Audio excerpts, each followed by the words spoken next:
So this has been somewhat of a disappointing year for cases, and I'm looking forward to 2018 because it's supposed to get better, right?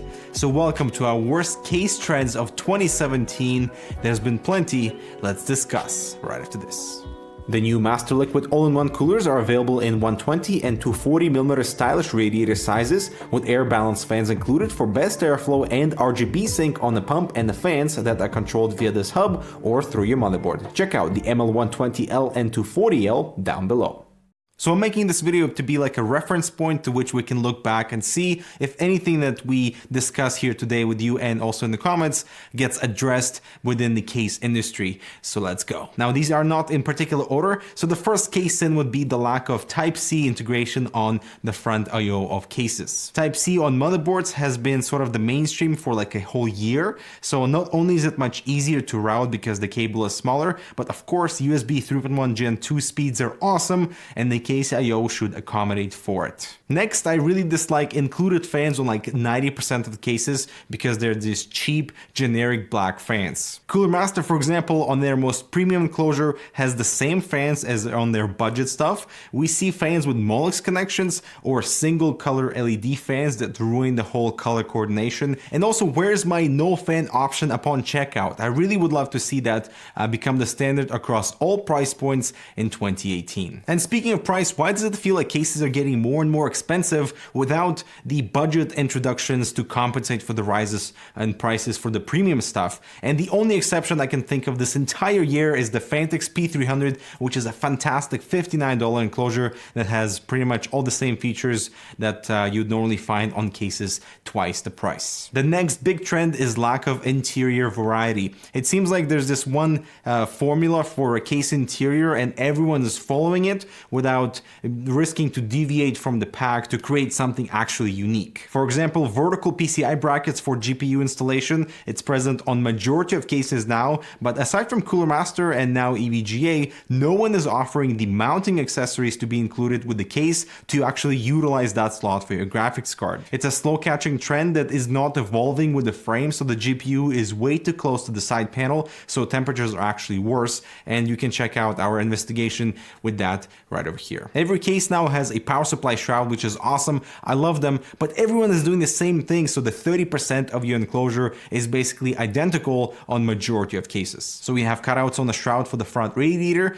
cutouts for the PCI cables, slot for SSDs, and some design graphic near the power supply area to indicate the brand. It's fine, I'm not complaining about the features, but nobody is doing anything different aside from a few brands, like Be Quiet with the Darkbase 700 with the modular plates on the power supply shroud, or the flexible mounting points for the SSD caddies on the H700i because of that perforation. But aside from that, and like a few maybe other examples, everything is basically just copy and paste. And we're also seeing so many identical interior frames across brands because there are multiple case suppliers but not many case manufacturers, so it's very easy for a company to redesign the exterior a little bit but keep the inside, and we're seeing that happen so often. So the latest Antec P8 case has the same frame as the one-year-old Silverstone Redline 05 that has the same frame as the Raid Max Delta. The latest Bitfinex Enzo case has the same frame as this DIY PC brand that I've never heard of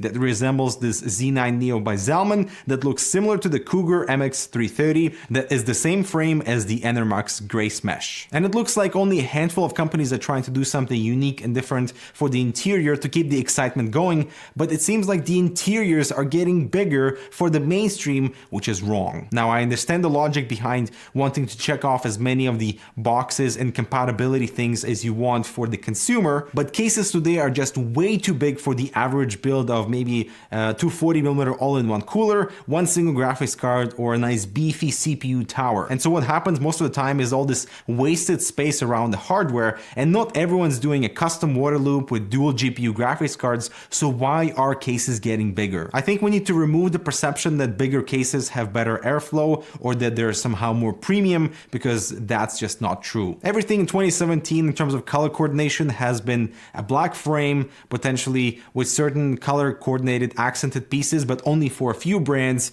But everything else is color customizable through RGB illumination, which has taken a life of its own. But why don't we see different materials aside from, steel, aluminum, plastic, and tempered glass? Why don't we see any wood on cases to just add a little bit of really cool aesthetic pieces on the exterior of the frame? Why don't we see any fabric covered front panels to just potentially tie it into your living room for HTPCs and stuff like that? And why don't we see any recycled materials coming back into the case industry so that you can feel a little bit better? I don't know about actually recycled materials integration inside the frame itself, but perhaps for packaging, that would be nice. Now, the biggest visual trend for 2017 in my eyes has been tempered glass. And what started is this fantastic way to eliminate that crappy, scratch-prone acrylic side panel with glass has turned it into a little bit of a disaster. So the initial price jumps for the TG model was a little bit too high, and then charging $50 for a TG panel upgrade is just ridiculous. I also think it was artificially inflating the quality of the case.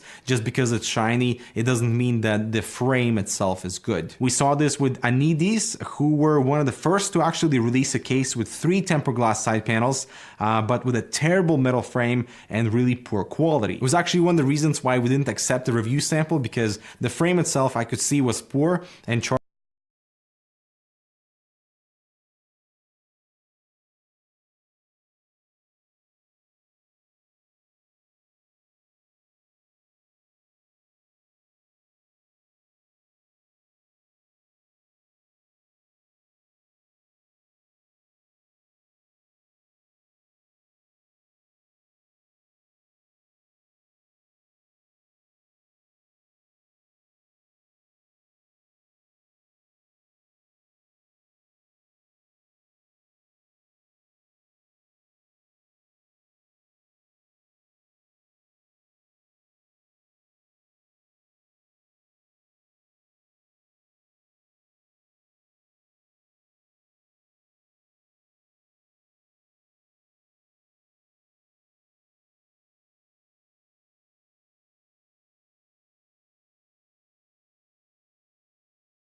charging like $160 for 3 side panels. It was obviously they were trying to take advantage of the market and the rising popularity in TG. So yeah.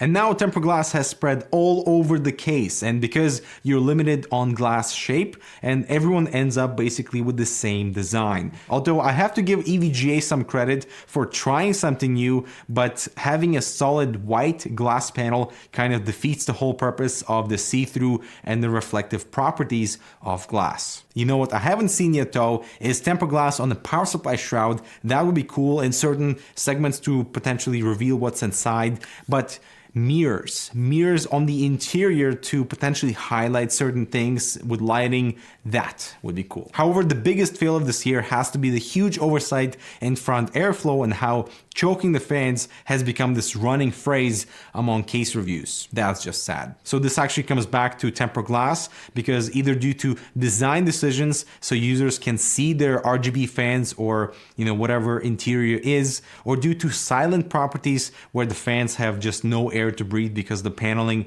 is just completely closed off. And we saw this with the H500P, a particular airflow focused case turned out to be not what anyone was expecting, especially because of those giant 200mm fans. The latest Lian Li case suffers from the same showcase priorities with tiny ventilation area on the front panel. The latest EVGA case actually totally blocks the front fans with only small gaps on one side, and when I did my tests we got 10 degrees cooler temperatures when the panel was removed.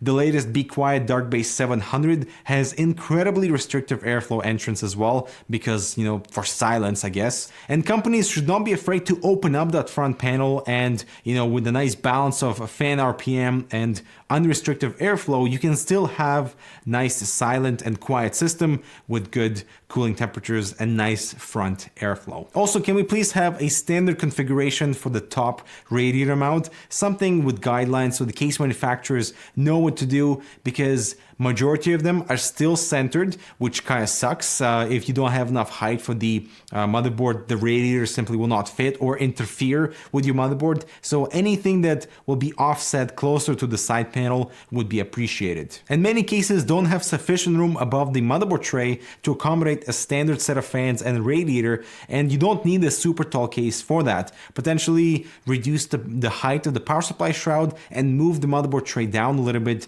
to have appropriate room at the top for the most common cooling situation in 2017. The new Tesoro Gram SE Spectrum is one seriously beautiful keyboard with per key RGB illumination, macro customization built in, and comes with Tesoro's new removable optical switches that are dust and water resistant with linear reds or clicky blues. Full details on the SE Spectrum down below. And so I am eager to see what 2018 has in stock for case reconfiguration and reinvention, because 2017 was a little bit of a disappointment. And so that is all my thoughts about the worst case trends of 2017. Let me know if you agree and share your discontent about the case industry in the comments below. Let's have that chat. I'm looking forward to reading everything you say. Thanks so much for watching. Make sure to check out this other relevant content and subscribe, and we'll see you in the next case video.